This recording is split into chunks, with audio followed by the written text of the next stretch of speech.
Hello, my name is Cecily. I would like to talk to you about my mental health journey because I think my story might possibly help some people, or it just might be interesting to have insight into someone with actual mental health. Um, I don't know if you guys can hear it or not, but I have music playing in the background, so to distract me while I talk about this because it's kind of sad and I don't want to cry on camera. Not that my situation is horrible or I think I'm gonna cry. Again, there's nothing wrong with crying. People can cry if you want to. But it's not the message that I want to convey that all people with mental health are sad or depressed. I mean, I am, but that's, again, we'll get into that.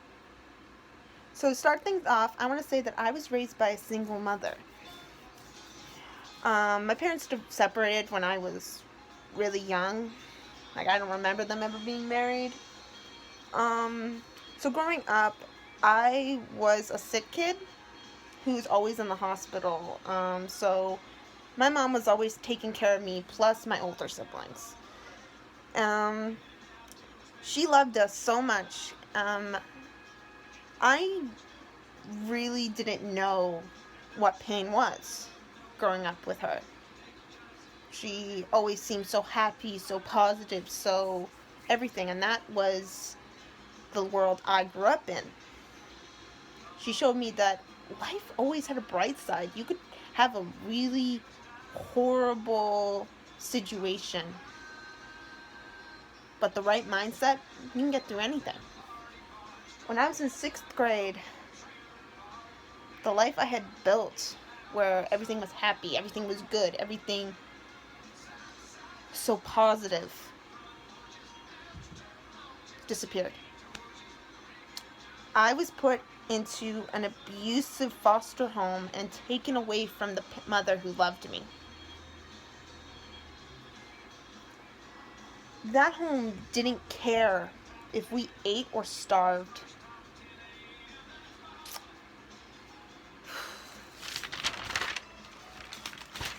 I had to write this down. I'm sorry. There are a lot of stuff happened. When I was in 7th grade, I was sent to live with my dad. I do love my dad. Don't get me wrong. I do. He gave me as much as he could, and believe me, that was a lot.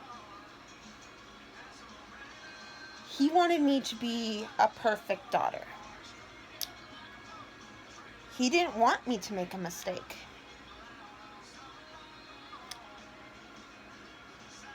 But what he really, truly, truly, truly wanted was for me not to make, or not to end up turning out exactly like my mother. He thought my mother was useless. But she was the one who made the daughter that he was so proud of. She's the reason I turned out the way I did. When I was in grade 11, I had my first mental breakdown. I don't want to explain what about. It was horrible to think about. My father wasn't equipped to handle that.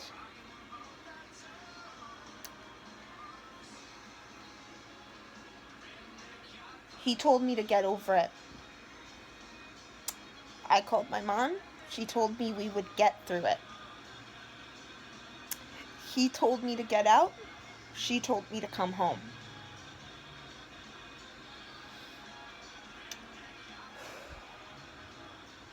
Grade 12. New school. New life. Same me. I had my second mental breakdown. Spent the night in the hospital. My mom took me to a psychiatrist. We found out my first diagnosis was ADHD. 18. I met a boy. Boy broke up with me. Second hospital trip, Second diagnosis, anxiety. 19, met a boy. We fell in love. I found out I was pregnant. I was panicked, nervous, unsure. He was my calm. He was the one telling me we would be okay. My son was born. I felt joy and happiness for the first time in forever. I knew my world would never be broken again. Boy, was I wrong. I found out the boy I was in love with was cheating on me. The world shattered around me. 20. I met a new boy. I fell in love again. I was juggling being a mother and being a good girlfriend. I found out I was pregnant again. It drove a wedge between me and the boy. We ended up breaking up because of this. Our daughter was born. I was at the hospital alone with her. He showed up late. We got back together. He promised me things would be different. It wasn't. We broke up again. Started seeing a new psychiatrist and got my third diagnosis. I had depression. 21. I was hospitalized again. I don't remember much from that year. The first thing I truly remember was waking up in the hospital, surrounded by my family who was scared that I was going to die again. Not that I've died before, but they always were scared that I would die, and that put pressure on me to live.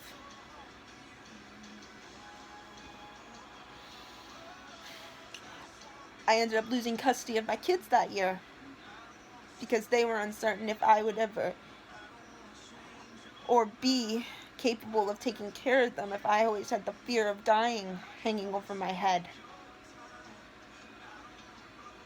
I fell deeper into my depression after that. I couldn't find the light that I had found so easily before. I couldn't find the strength to smile and say that I was fine. I was not fine. I had lost so much in a short period of time, and I couldn't stand there and let people tell me that everything was going to be okay, because I knew different. It wasn't okay. I had everything taken.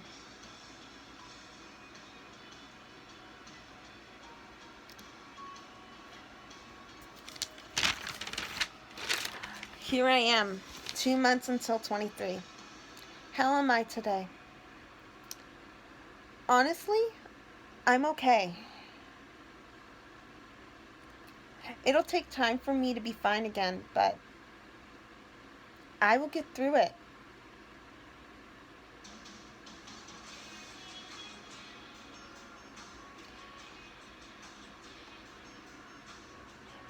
And if anyone here is watching this who has been in my situation where they don't think they're going to get through this, where they think that this is the end, you'll get through it too. The world may look dark now, but it won't look dark forever.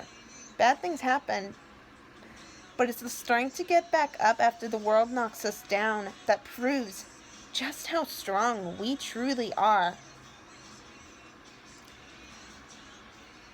Honestly, I hope my story gives some insight into the mental health. Into mental health, not into the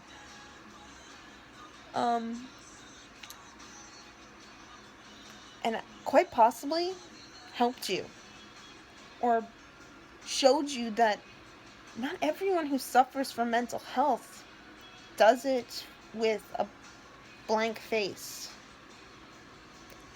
Anyone who truly knows me or saw me in all these years or knew me as I was growing up would know I always had a smile on my face and a good thing to say about everyone.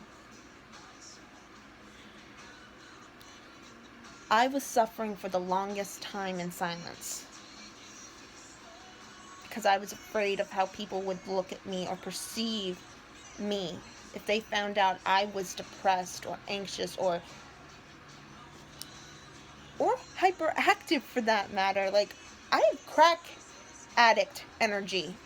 Anyone who knows me, I'm laughing now because it's kind of funny because all my friends tell me I have crack addict energy because I'm so hyperactive. And that's why people, when I tell all my friends who were there around me when they found out I was depressed, they were like, "What? You were depressed? No way. Why didn't you tell us?"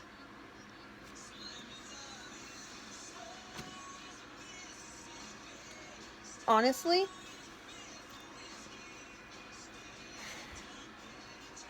this is the hardest video I've ever made because this just proves to everyone that I do have the strength to tell people I was depressed or sad. I'm not doing this as like a way to get sympathy. I'm doing this as a way to show people that I always had a smile on my face and something good to say.